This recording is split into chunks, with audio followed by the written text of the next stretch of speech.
Today we're going to talk about James 2:14 and specifically how some people say that faith does not save alone. Now this is a belief that even if you haven't heard about it, it is popular among certain religious groups.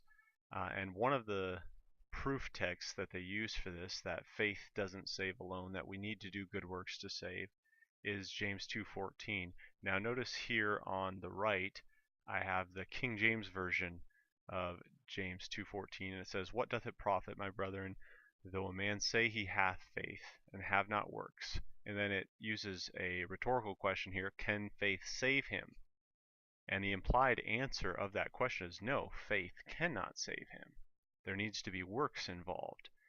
But notice over here on the left-hand screen how the ESV translates that phrase. Starting here with can, it translates that question, can that faith save him? And the question is, which is more faithful to the original intent of the Greek?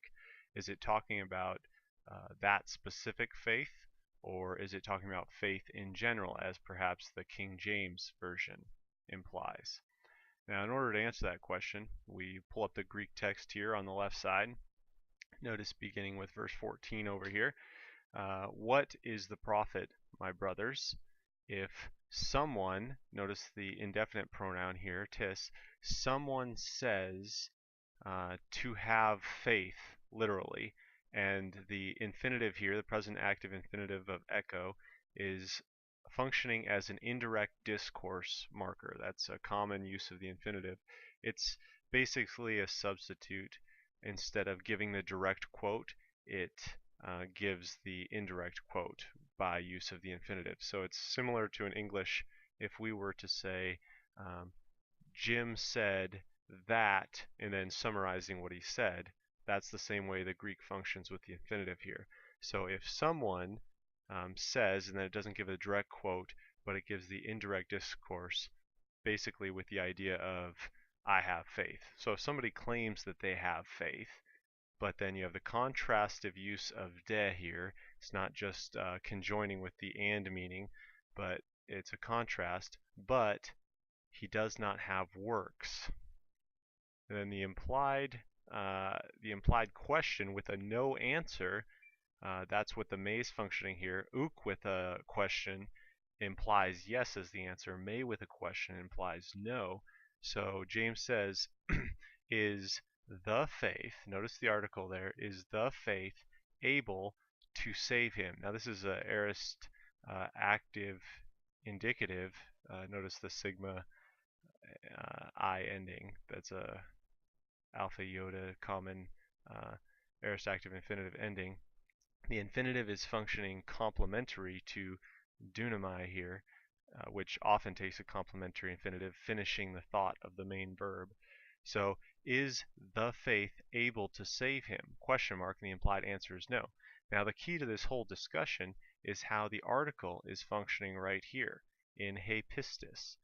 Now, this is what's known as an anaphoric use of the article.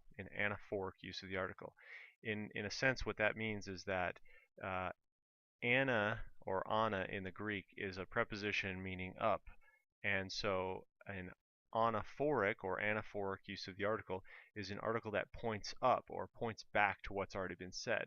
So here it's not just talking about any kind of faith, it's specifically talking about the faith just previously mentioned right here at the beginning of verse 14.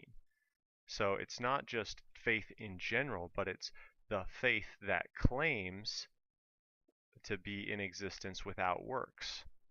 So in essence, what he's saying is that kind of faith, the faith that claims to be in existence without works, is that faith able to save him?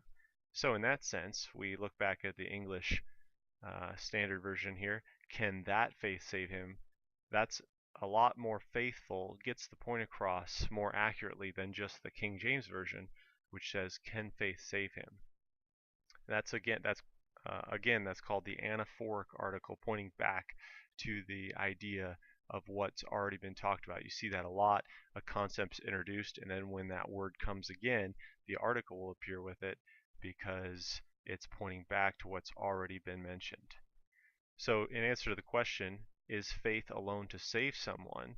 The answer is yes, we're saved by faith, by God's grace through faith.